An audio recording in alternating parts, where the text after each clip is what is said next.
वक्फ संशोधन अधिनियम जो आया आप लोगों ने सुना है और हर राजनीतिक दल का पोजीशन भी आपने सुन चुका है, तो मैं बैकग्राउंड नहीं बताऊंगा।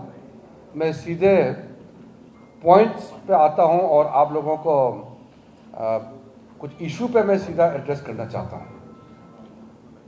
किसी भी देश के लिए सबसे महत्वपूर्ण देश का जमीन होता है और हमारा हिंदुस्तान दुनिया का सबसे ज्यादा जनसंख्या है, देश बड़ा है और इस देश में हर एक इंच जमीन अच्छी तरह से इस्तेमाल होना चाहिए।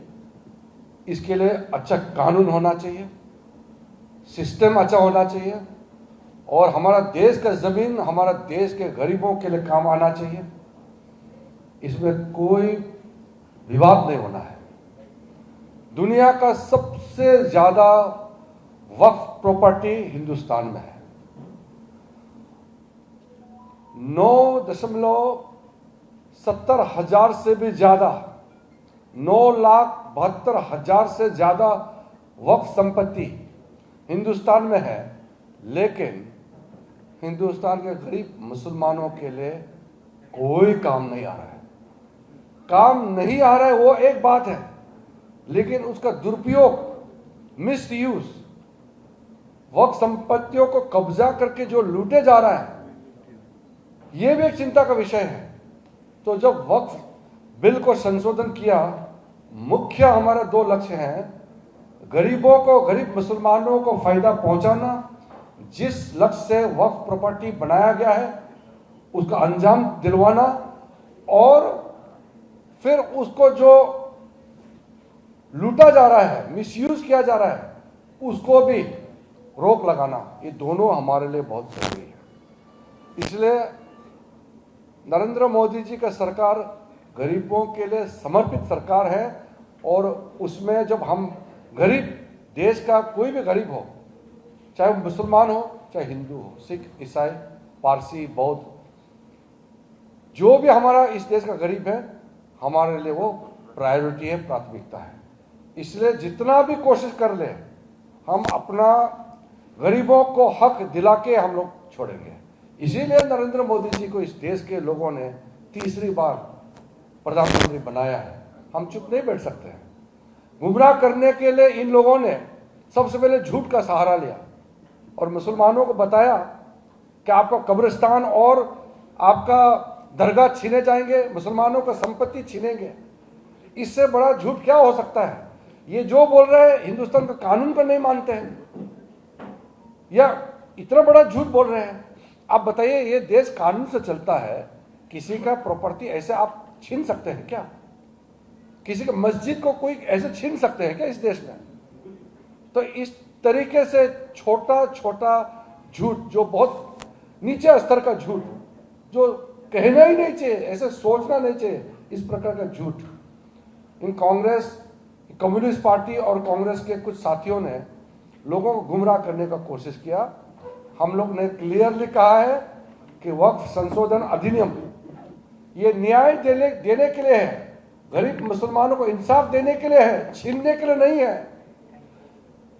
गरीब मुसलमानों का हक को छीना है कांग्रेस पार्टी और वक्फ बोर्ड के लोगों ने, मुतावाली लोगों ने, और जो मुसलमानों का कुछ ठेकेदार लोग हैं, उन लोगों ने लूटा है, छीना है उन लोगों ने। नरेंद्र मोदी का सरकार जो छीना गया वक्फ प्रॉपर्टी को फिर से गरीबों के लिए देने के लिए कानून बनाया है। तो ये उल्टा कह रहे हैं। इसलिए हमने जो तब प्रावधान किया, इसमें ट्रांसपेरेंसी लाएंगे, वक्फ प्रॉपर्टी का मैनेजमेंट में अकाउंटेबिलिटी लाएंगे, हिसाब किताब पूरा पोर्टल, सेंट्रलाइज पोर्टल होगा, एक एक संपत्ति वक्फ का हिसाब किताब देना होगा, मैनेजमेंट प्रॉपर होना होगा और डॉक्यूमेंटेशन होना होगा। पूरा प्रॉपर डॉक्यूमेंटेशन से वक्फ प्रॉपर्टी चलेगा। इसलिए एक एक मैं प्रावधान को अभी नहीं बताऊंगा क्योंकि आप लोग ऑलरेडी मालूम है और कई बार हम लोग चर्चा कर चुके हैं।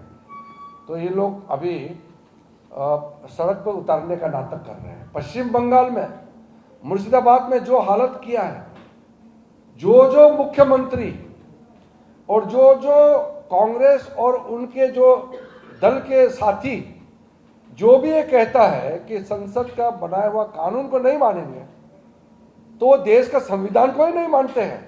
बाबा साहब भीमराव अंबेडकर का बात करके और उसी बाबा साहब को इन लोगों ने इंसल्ट किया, पहले भी आज भी कर रहे हैं। हम लोग जब विपक्ष में थे, हम तो पहली बार 2014 में मंत्री बने। हमने जिंदगी भर हम लोग विपक्ष में बैठ करके काम किया है। हम लोगों ने कभी नहीं कहा कि संसद का कानून का हम नहीं मानेंगे। हम लोगों ने कभी भी सड़क पर उतर के नहीं कहा।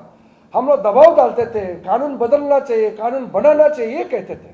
हमने कभी ये नहीं कहा कि संसद का कानून का हम नहीं मानेंगे। हम कैसे कह सकते हैं इस देश का नागरिक होते हुए? इसलिए ये लोग जो काम कर रहे हैं, ये देश को बहुत नुकसान पहुंचाने वाले हैं और ये गलत फहमी में ना रहे।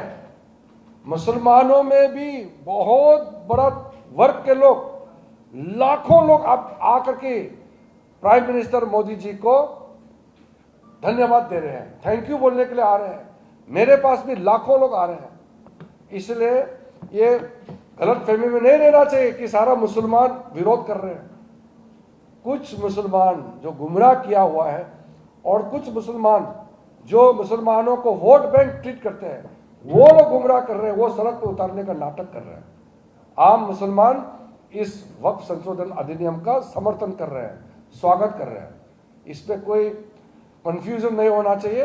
पूरा देश एक साथ है और इतना बड़ा देश का संपत्ति को लूटने वालों को हम लोग पूरा लोगों के सामने में एक्सपोज करेंगे।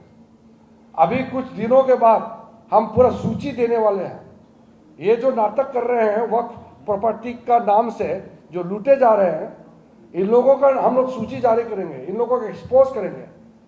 इन लोगों ने कितने सालों तक तो गरीब मुसलमानों के नाम में लूटा है, वक्फ संपत्ति को लूटा है, हम लोग एक्सपोज करेंगे। इसलिए कोई इस कंफ्यूज में नहीं रहना चाहिए। पूरा हिंदुस्तान एक साथ है और हमारे सरकार ने जो काम किया है, मोदी जी ने गरीब मुसलमानों के लिए इतना जो बड़ा कदम उठाया है, इसको हम सही तरीके से इम्प्लीमेंट करेंगे। मैं खुद संबंधित मंत्री, सेंट्रल वक्फ काउंसिल का चेयरमैन भी मैं खुद हूं और हम इंश्योर करेंगे कि हर एक वक्फ संपत्ति, लाखों करोड़ों इस संपत्ति से पैसा आएंगे, वो गरीब मुसलमानों को फायदा होना चाहिए, इसका भी सुनिश्चित करेंगे।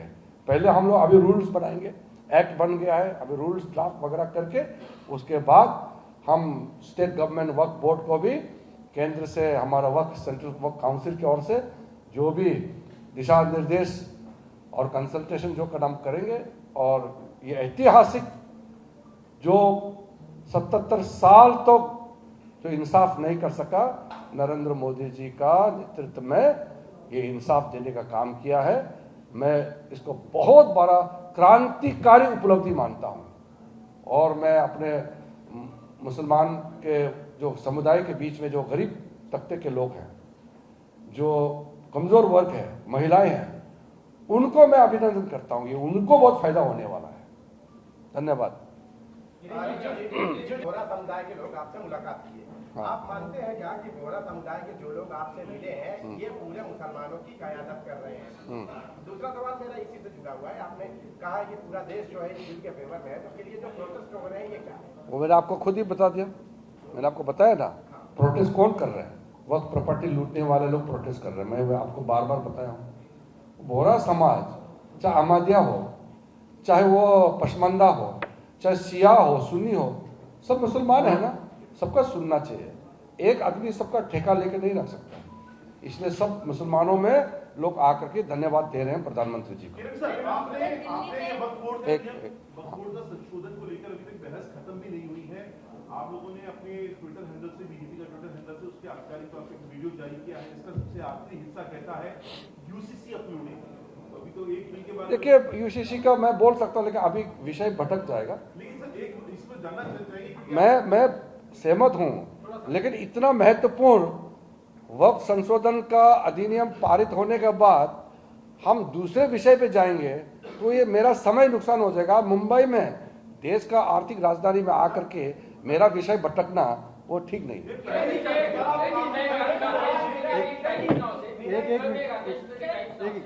राकेश, एक सवाल ये जानना चाहता हूँ, आपने कहा कि ये सभी कानून बन चुका है, रूल्स ड्राफ्ट किए जाएंगे, उसके बाद दिशा निर्देश जो है वो जारी की जाएंगे राज्यों को। सर इसी को थोड़ा सा एलोबरेट करके हम जानना चाहेंगे कि आगे जो है कैसे ये प्रोसेस आगे बढ़ेगा और राज्य सरकार को और केंद्र को क्या लिस्ट बना ली गई है ऐसे प्रॉपर्टीज की जो विवादों में जहाँ लूटा गया या फिर वो काम चालू है, कब तक ये पूरा हो जाएगा? ऐसा है, सबसे पहले तो इतना हिंदुस्तान का इतिहास में सबसे ज़्यादा डिस्कशन, सबसे लंबा डिबेट, सबसे व्यापक रूप से जेपीसी में, फिर पार्लियामेंट में पारित करके और अभी एक्ट बन गया। अब नेक्स्ट प्रोसेस है सबऑर्डिनेट लेजिस्लेशन, रूल्स फ्रेम करना है, उसके बाद बोर्ड्स कॉन्स्टिट्यूट करना है, काउंसिल बनाना है, उसके बाद मेरे अध्यक्षता में सेंट्रल वक्फ काउंसिल की ओर से स्टेट वक्फ बोर्ड को जो नेसेसरी कंसल्टेशन प्रोसेस करके उनको हम कहेंगे कि ऐसा ऐसा करके आपको आगे बढ़ना है। नियम के मुताबिक 6 महीने के अंदर में जितना वक्फ संपत्ति है उसको सेंट्रलाइज पोर्टल में अपलोड करना है, रजिस्ट्रेशन का प्रोसेस है। हमारा वामसी पोर्टल में अपलोड करने के बाद फिर आप उसको एसेस करेंगे। जहां कंट्रोवर्सी है, जो वक्फ बाय यूजर जो कह रहे हैं ना, उसमें जो वक्फ बाय यूजर से जो वक्फ क्रिएट किया है मगर रजिस्टर्ड हो चुके हैं, रिकॉग्नाइज हो चुके हैं, उस पर हम नहीं छोड़े हैं, उसको हम छूने नहीं जा रहे हैं, वो रेट्रोस्पेक्टिव इफेक्ट नहीं है। लेकिन जो कानूनी तौर पर डिस्प्यूटेड है, कोई पर्टिकुलर प्रॉपर्टी अगर केस चल रहा है तो उसको स्टेटस हम नहीं बदल सकता क्योंकि केस चल रहा है। वो जो डिस्प्यूटेड प्रॉपर्टी के छोड़ के जितने प्रॉपर्टी ऑलरेडी रिकॉग्नाइज रजिस्टर्ड है उस पर कोई असर होने वाला नहीं है, क्लियर शब्दों में लिखा हुआ है एक्ट में, तो उसका हम हिसाब शुरू कर देंगे। और जो नया वाला है उसके लिए जो सर्वे कमिश्नर होते थे, अब सर्वे कमिश्नर के ऊपर डिप्टी कमिश्नर दिखेंगे। और अगर डिस्प्यूट वक्फ बोर्ड और इनके बीच में, सरकार के बीच में डिस्प्यूट है या मुतावाली और सरकार के बीच में या वाकिफ और सरकार में डिस्प्यूट है तो डिप्टी कमिश्नर से ऊपर का एक अधिकारी रिपोर्ट सौंपेंगे राज्य सरकार को। पूरा प्रक्रिया है, इसमें कोई गड़बड़ नहीं होगा।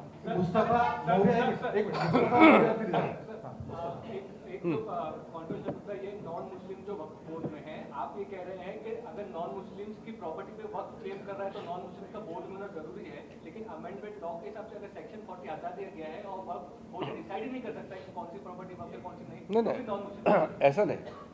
सेक्शन 40 में वक्फ बोर्ड किसी भी प्रॉपर्टी को यूनिलैटरल वक्फ डिक्लेयर करते थे।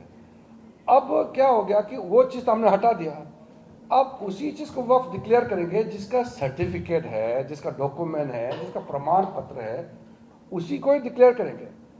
और दूसरी बात ये आप देखिए, गौर से सुनिए, ऐसे नहीं है कि हिंदू और एंडोमेंट बॉडी वगैरह में नॉन हिंदूज नहीं होते हैं, कई उदाहरण है। वो ये नॉन हिंदूज भी हिंदू बॉडी में होते हैं।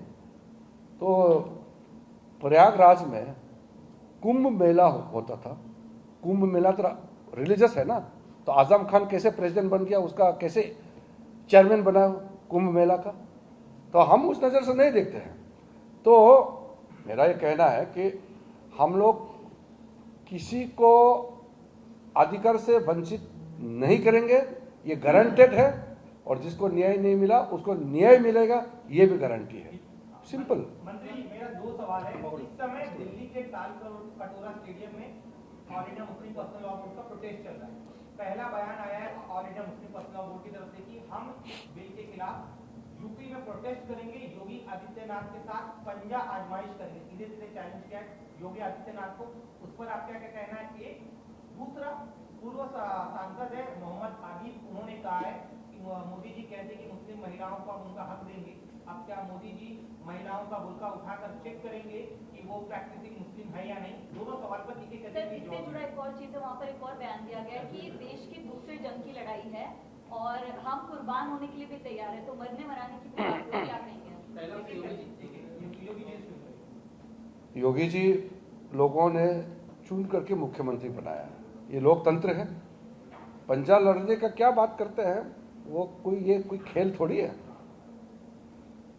जो लोकतांत्रिक तरीके से जो चुने हुए सरकार है वो उस हिसाब से काम करेंगे। यहाँ जबरदस्त जो खून खराबा बात करते हैं उनको नहीं मालूम कि हिंदुस्तान में जितना आपको जगह एक माइनॉरिटी कम्युनिटी को, हर एक कम्युनिटी को जितना जगह मिलता है, जितना आज़ादी मिलता है, किसी देश में नहीं मिलता है। मैं भी माइनॉरिटी हूं, मैं खुद एक माइनॉरिटी हूं और मैं कह सकता हूं हिंदुस्तान से ज्यादा आज़ादी कहां मिलेगा। अब पाकिस्तान में नॉन मुस्लिम्स का इतना आज़ादी है, बांग्लादेश में क्या हाल हुआ, वहां बांग्लादेश में जो माइनॉरिटीज है सब रिफ्यूजी होकर के भाग करके आ गए हमारे यहां में, और यहां किसी को रिफ्यूजी बना करके भगाया है। जो कह रहे हैं कि हिंदुस्तान में इंसाफ नहीं मिलता है, वो आदमी या तो झूठ बोल रहा है, या संविधान को नहीं मानते हैं, या वो आदमी नकली होगा। ये मुझे प्रमाण देने का जरूरत नहीं है। इतना खूबसूरत संविधान, इतना अच्छा देश, और यहीं बैठ करके इसी देश को गाली देना, ये तो ठीक बात नहीं है।